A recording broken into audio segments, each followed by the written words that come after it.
शराब घोटाले पर जवाब ना देने पड़े, सीएजी रिपोर्ट में जो खुलासा हो रहा है 2002 करोड़ 68 लाख का, जवाब ना देना पड़े तो जी बाबा साहेब भीमराव अंबेडकर शरणम गच्छामि हो गए। अरे बाप रे, ये तो धोती खोल रहा है। इसमें एलजी आ गए, सीबीआई आ गई, ईडी आ गए। हो सकता है कि भाजपा ये जानबूझ के वही झूठे आरोप लगा रही हो जिसमें कोर्ट ने पूछ लिया वेयर इज द क्रिमिनलिटी, जिसमें आज तक एक चवन्नी का प्रमाण नहीं मिला। ईडी, सीबीआई, एलजी, पूरी कायनात आपके खिलाफ चाहे साजिश भी कर रही थी और वो जांच कर रही थी। अगर आप सच्चे थे, ईमानदार थे, सही नीति थी तो ये बंद क्यों की? तुम कोशिश तो करो। हाँ, करो। पुरानी नीति में एक व्यक्ति को 2 दुकानें मिल सकती थी, ये बढ़ाकर 54 आपने कर दी। 22 निजी संस्थानों को लाइसेंस दिए, होलसेलर का मार्जिन 5% से बढ़ाकर 12% कर दी। इतनी दरियादिली क्यों दिखा रहे थे? रिपोर्ट आप पेश क्यों नहीं कर रहे थे? आपके पास भी थी ना, जब सरकार आपकी थी, रिपोर्ट तो तैयार थी, तब क्यों नहीं पेश की? अरे सुनिए ना, फर्जीवाल जो ईमानदार बताते हैं अपने आप को, तो आज न्यूज़ एंकर ने फर्जीवाल की चमची को सच में धो दिया है। वीडियो को लास्ट तक ज़रूर देखिएगा, आपको बहुत आनंद आने वाला है। और हाँ दोस्तों, आप सभी से एक रिक्वेस्ट है, आप चैनल पे पहली बार आए हैं और अभी तक चैनल को सब्सक्राइब नहीं किया तो सब्सक्राइब ज़रूर कर दीजिएगा। तो आइए आज की मेन डिबेट और फर्जीवाल की चमची की धुलाई देखते हैं। चलो भाई। घोटाले के आरोप में अरविंद केजरीवाल, मनीष सिसोदिया, सत्येंद्र जैन और संजय सिंह जेल की हवा भी खा चुके हैं, जमानत पर हैं। एक बड़ी वजह रही आम आदमी पार्टी की जो छवि थी, ईमानदारी का डंका पीटकर जो 10 साल से वो राज कर रहे थे दिल्ली पर, दामन पर दाग लगे। आज सीधा सवाल में हम बात करने वाले हैं दिल्ली की राजनीति में जबरदस्त उबाल आया हुआ है और उसके पीछे बड़ी वजह ये वो शराब घोटाला, जिसकी गूंज, जिसके बारे में आरोप प्रत्यारोप आप लगातार पिछले 2 सालों से सुनते आ रहे हैं। आज आतिशी सिंह जो कि मुख्यमंत्री थी, अब वो कह रही हैं कि देखिए सीएजी की रिपोर्ट से तो ये साफ हो गया, पुरानी नीति में पैसे वो दलाल खा जाते थे, जेब में रख जाते थे, ठेकेदार भ्रष्टाचार करते थे, दाल में कुछ काला नहीं था तो बंद क्यों की? Good question. अब प्रियंका, शराब घोटाले पर जवाब ना देने पड़े, सीएजी रिपोर्ट में जो खुलासा हो रहा है 2002 करोड़ 68 लाख का चूना लगा, नुकसान हुआ दिल्ली को, उसका जवाब ना देना पड़े तो जी बाबा साहेब भीमराव अंबेडकर शरणम गच्छामि हो गए। अरे बाप रे, ये तो धोती खोल रहा है। देखिए संदीप जी, हमेशा ना जवाब तो हमें ही देने पड़ते हैं।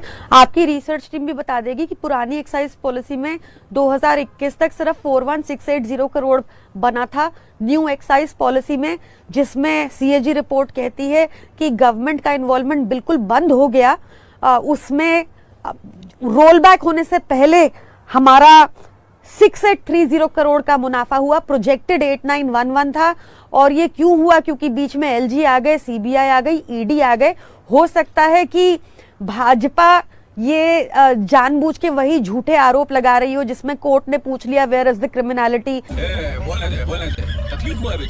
जिसमें आज तक एक चवन्नी का प्रमाण नहीं मिला, जिसमें हमारे नेताओं को बिना सैंक्शन के अरेस्ट कर दिया, बिना ट्रायल शुरू अरेस्ट हो गया। उस बात को दबाने के लिए और साथ में शायद ये दबाने के लिए कि भाजपा, प्रधानमंत्री मोदी ने कहा था कि 8 मार्च को फर्स्ट कैबिनेट मीटिंग में 2500 रुपए दिल्ली की हर महिला के खाते में होगा। हो सकता है इन बातों से ध्यान हटाने को भाजपा ये सारी कहानियां रच रही है। आप क्या इन बातों पर भी हटा रहे हैं? नहीं, आपने ये तो कह दिया कि भाई राजस्व हम दुगना कर देते। पहले तो मूल सवाल तो ये है, आपने ये आबकारी नीति सितंबर 2022 में पूरी तरह से खत्म ही क्यों कर दी? ईडी, सीबीआई, एलजी, पूरी कायनात आपके खिलाफ चाहे साजिश भी कर रही थी और वो जांच कर रही थी। अगर आप सच्चे थे, ईमानदार थे, सही नीति थी तो ये बंद क्यों की? बाबू तुम कोशिश तो करो। हाँ, करो। तो आप मुझे बताइए कौन सा बिजनेसमैन है जो ईडी सीबीआई का दबाव झेलेगा और कहेगा नहीं मैं तो चलाऊंगा ही चलाऊंगा? सबने बंद करनी शुरू कर दी। बताइए, आपको पता नहीं ये बात?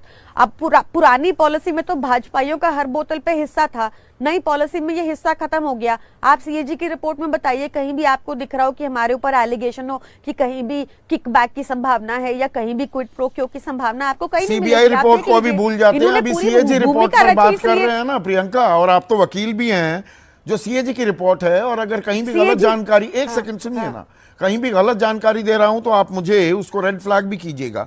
वो कहते हैं वित्तीय रूप से कमजोर कंपनियों को लाइसेंस दिए गए, लाइसेंस के लिए आपराधिक रिकॉर्ड की जांच नहीं की गई, पुरानी नीति में एक व्यक्ति को 2 दुकानें मिल सकती थी, ये बढ़ाकर 54 आपने कर दी, 22 निजी संस्थानों को ही लाइसेंस दिए, होलसेलर का मार्जिन 5% से बढ़ाकर 12% कर दिया।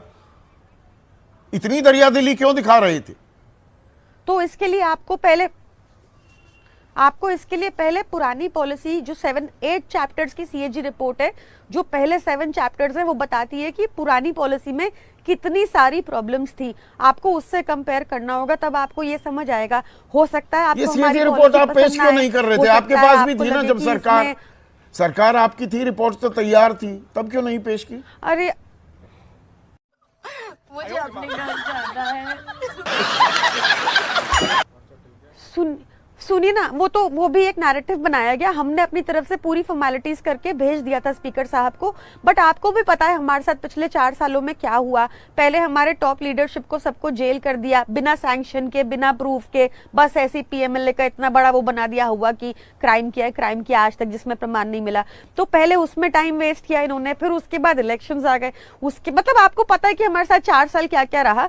और हमने कोई संदीप जी, एक बड़ा सिंपल सा आपको बताती हूँ कि बताइए कि ऐसी कौन सी सरकार होगी जिसने सरकारी राजस्व बढ़ाते रहे, सरकारी खजाने का मुंह जनता की तरफ कर दिया, एक चवन्नी का कोई प्रमाण नहीं है, और हम पे ही तोहमत लगाए जा रहे हैं। क्या गलती की हमने? दिल्ली में सबसे अच्छी शिक्षा नहीं, पर ऐसी नौबत क्यों आ गई? इतनी हताशा या इतनी असहजता क्यों? कि और मुख्यमंत्री ने अपने दफ्तर से, मंत्रियों ने अपने दफ्तर से बाबा साहेब भीमराव अंबेडकर और शहीद भगत सिंह की तस्वीरें हटा दी। भाई, तस्वीरें जोड़ी हैं, प्रधानमंत्री की, राष्ट्रपति की और प्रधानमंत्री की तस्वीरें लगा दी, राष्ट्रपिता की लगा दी, और वो तस्वीरें भी हैं वहां पर। सुनिए, राष्ट्रपिता की हमने भी लगाई थी, हमने भी जोड़ी ही थी, वो अलग वॉल पे थी। ये भी एक गलत नैरेटिव फैलाया गया था। मैं आपको ये बता रही हूँ कि आप आज सुबह का बीजेपी का प्रेसिडेंट का, दिल्ली यूनिट के प्रेसिडेंट का बयान सुन लीजिए। वो कहते हैं कि अंबेडकर जी और उनकी फोटो हटा दी तो क्या हो गया। उनके संविधान में लिखा है कि प्रधानमंत्री और प्रेसिडेंट देश में हाईएस्ट कॉन्स्टिट्यूशनल अथॉरिटी है, उनकी लगा दी। वो बता रहे हैं कि उन्होंने रिप्लेस क्यों की। This is not acceptable. I don't think कि प्रधानमंत्री नरेंद्र मोदी आज बाबा साहेब अंबेडकर से भी ज्यादा बड़े हो गए हैं। जबकि हाँ, अगर अमित शाह जी का बयान देखें संसद में, उनको लगता है अंबेडकर अंबेडकर अंबेडकर अंबेडकर, इतनी बार तो आप अंबेडकर बोलेंगे तो स्वर्ग पधार जाएंगे, ऐसी बात वो करते हैं। हम दिखा रहे हैं इनकी मानसिकता क्या है। आप सीएजी रिपोर्ट पे आ जाइए, सुरक्षा कवच खोज रहे हैं, रिपोर्ट पे आ जाइए, मैं खुद आपको कहती हूँ सुरक्षा कवच खोज रहे हैं। बाबा साहेब भीमराव अंबेडकर कवच के तौर पर उनका इस्तेमाल कर रहे हैं। आपकी सीएजी रिपोर्ट पर सवाल दागे जाएंगे। कैसी लगी? कौन सा सुरक्षा कवच? बिना किसी प्रमाण के 2 साल हमारे नेताओं को जेल में डाल दिया। कौन सा सुरक्षा कवच? कोर्ट में इनको, ईडी को, सीबीआई को लताड़ा जाता है, 60 करोड़ शरद रेड्डी से ये खा जाते हैं, उस पर कोई इंक्वायरी नहीं होती। कौन सा सुरक्षा कवच? जो भाभी प्रधानमंत्री मोदी जब यूएस गए थे तो वहां पे तो सीएजी की रिपोर्ट से भी बड़ा कुछ हुआ। आपने देखा कि जब वहां पत्रकार ने अडानी के बारे में पूछा कि जो उनके ऊपर केस चल रहे हैं उसके क्या राय है, तो उन्होंने कहा कि हमारा पर्सनल मामला है। ये सब तो डिस्कस कहीं हो ही नहीं रहा। आप अगर सब लोग ही, मैं आपको एक बड़ा सिंपल सा आंकड़ा देती हूँ और मैं चाहूंगी आप मुझे फैक्ट चेक करें और मुझे गलत प्रूफ करें। जो पुरानी एक्साइज पॉलिसी थी उसमें हाईएस्ट रेवेन्यू 4168 करोड़ हुआ था 2021 तक। हम नई पॉलिसी लेके आए, हमारा प्रोजेक्टेड था 9500 crore, to tell you the exact figure, 9500 crore हम बनाएंगे पर एनम, हमारी प्रोजेक्टेड कॉस्ट थी। वो पॉलिसी को बीच में रोक दिया गया क्योंकि बीच में एलजी, ईडी, सीबीआई ने जिस तरह से टांग अड़ाई बिजनेसमैन के ऊपर प्रेशर बना के, सरकारों के ऊपर प्रेशर बना के, दफ्तर अधिकारियों के ऊपर प्रेशर बना के, उसको बीच में रोल बैक करना पड़ा, जिस रोल बैक की वजह से भी हाईएस्ट रेवेन्यू जनरेट हुआ। कितना? 6830 बात वहां आती है। अब आप कह रही हैं कि कारोबारी भाग गए, नीति क्यों खत्म की? भाई मजा आया।